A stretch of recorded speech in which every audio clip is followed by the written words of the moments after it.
വനിതകളുടെ മിശിഹയാകാൻ പ്രധാനമന്ത്രിയുടെ ശ്രമം. ബിജെപിയുടേത് അധികാരത്തിൽ കടിച്ചു തൂങ്ങാനുള്ള ഗൂഢനീക്കം. പ്രിയങ്ക ഗാന്ധി. വനിതാ ബില്ലിൽ ഭൂരിപക്ഷമില്ലാതായതോടെ ജനാധിപത്യത്തെ തകർക്കാനുള്ള ബിജെപിയുടെ ശ്രമത്തെയാണ് പരാജയപ്പെടുത്തിയതെന്ന് പ്രിയങ്ക ഗാന്ധി. വനിതകളുടെ പേരിൽ ദീർഘകാലം സഭയിലിരിക്കാനുള്ള ശ്രമമാണ് നടന്നതെന്നും വനിതകളുടെ പേരിൽ പ്രചാരണം നടത്തി അധികാരം നിലനിർത്താനാണ് ബിജെപിയുടെ ഗൂഢനീക്കമെന്നും പ്രിയങ്ക ഗാന്ധി പറഞ്ഞു. OBC വിഭാഗത്തിന് സംവരണം നടപ്പിലാക്കണമെന്നും മണ്ഡല പുനർനിർണയത്തിന് മുൻപ് ജാതി സെൻസസ് നടത്തണമെന്നും പ്രിയങ്ക ഗാന്ധി ആവശ്യപ്പെട്ടു. വലിയ വിജയമാണ് കഴിഞ്ഞ ദിവസം ലോക്സഭയിൽ നേടിയെടുത്തത്. ജനാധിപത്യത്തെ തകർക്കാനുള്ള ശ്രമം ഞങ്ങൾ പരാജയപ്പെടുത്തി. ബില്ലിനെ പിന്തുണച്ചില്ലെങ്കിൽ ഭരണം നഷ്ടമാകുമെന്നാണ് പ്രധാനമന്ത്രി പറഞ്ഞിരുന്നത്. ഇതിൽ നിന്ന് തന്നെ ബില്ലിലെ പരിശുദ്ധി മനസ്സിലാക്കാവുന്നതല്ലേ. വനിതകളുടെ പേരിൽ ദീർഘകാലം സഭയിലിരിക്കാനാണ് അവർ ശ്രമിച്ചുകൊണ്ടിരിക്കുന്നത്. ഒരു വശത്ത് വനിതകളുടെ പേരിൽ പ്രചാരണം നടത്തുന്നു, മറുവശത്ത് കൂടി മണ്ഡല പുനർനിർണയം നടത്തി അധികാരത്തിൽ പിടിച്ചു നിൽക്കാൻ ശ്രമിക്കുകയാണവർ. പ്രിയങ്ക ഗാന്ധി വിമർശിച്ചു.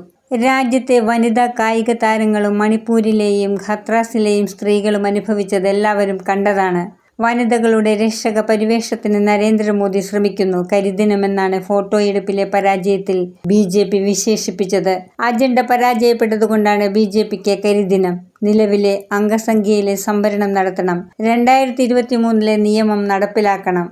PR വർക്ക് ഇന്ത്യ രാജ്യത്ത് വിലപ്പോവുമെന്ന് ഇനിയും കരുതരുത്. രാജ്യം ഒരുപാട് മാറിയിട്ടുണ്ട്. രാജ്യം വിവിധ പ്രശ്നങ്ങൾ നേരിടുന്നു. തൊഴിലില്ലായ്മ, വിലക്കയറ്റം എന്നിവയ്ക്കൊന്നും മതിയായ രീതിയിൽ കേന്ദ്രത്തിന് നടപടിയില്ല. പ്രധാനമന്ത്രി നരേന്ദ്രമോദി അമേരിക്കയ്ക്ക് കീഴടങ്ങിയിരിക്കുകയാണ്. ഈ പ്രശ്നങ്ങളെല്ലാം ഒടുവിൽ സ്ത്രീകളുടെ തോളിലാണ് എത്തിച്ചേരുന്നത്. ജനാധിപത്യത്തിന്റെ വിജയമാണ് ഇന്നലെ കണ്ടത്. ബില്ലിൽ പരാജയപ്പെടുമെന്ന് BJPക്ക് നേരത്തെ അറിയാമായിരുന്നു. സീറ്റ് എണ്ണം കൂട്ടി ജനാധിപത്യത്തെ തകർക്കാനുള്ള ശ്രമമാണ് തടഞ്ഞത്, പ്രിയങ്ക ഗാന്ധി വ്യക്തമാക്കി.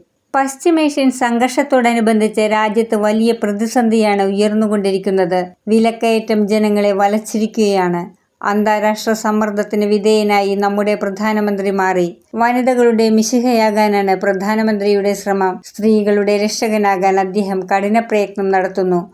രാജ്യത്ത് മണ്ഡല പുനർനിർണയം നടത്തി ലോക്സഭാ സീറ്റുകൾ വർദ്ധിപ്പിച്ച് സംവരണം നടത്താനുള്ള കേന്ദ്ര സർക്കാരിന്റെ ഗൂഢനീക്കത്തിന് കഴിഞ്ഞ ദിവസം ലോക്സഭയിൽ കനത്ത തിരിച്ചടിയേറ്റിരുന്നു. ഇതിനായുള്ള ഭരണഘടനാ ഭേദഗതി ബിൽ ലോക്സഭയിലെ വോട്ടെടുപ്പിൽ പരാജയപ്പെടുകയായിരുന്നു. ബിൽ പാസ്സാകാത്തതിനാൽ രാജ്യസഭയിലേക്ക് പോകില്ല. എങ്ങനെയെങ്കിലും അധികാരത്തിൽ തുടരാൻ അവർ നടത്തുന്ന ഒരു ഗൂഢാലോചനയാണിതെന്ന് ഞാൻ കരുതുന്നു. സ്ത്രീകളെ ഉപയോഗിച്ച് സ്ഥിരമായി അധികാരത്തിൽ തുടരാനാണ് അവർ പദ്ധതിയിടുന്നത്. ബിൽ പാസ്സായാൽ തങ്ങൾക്ക് ജയിക്കാമെന്നവർ കരുതി. ഇനി ബിൽ പാസ്സായില്ലെങ്കിൽ മറ്റ് പാർട്ടികളെ സ്ത്രീ വിരുദ്ധരായി ചിത്രീകരിച്ച് തങ്ങൾ സ്ത്രീകളുടെ രക്ഷകരാണെന്ന് വരുത്തി തീർക്കാനും അവർ ശ്രമിക്കും. എന്നാൽ സ്ത്രീകളുടെ രക്ഷകരാകുക എന്നത് അത്ര എളുപ്പമുള്ള കാര്യമല്ലെന്ന് ഞങ്ങൾക്കറിയാം, പ്രിയങ്ക ഗാന്ധി പറഞ്ഞു.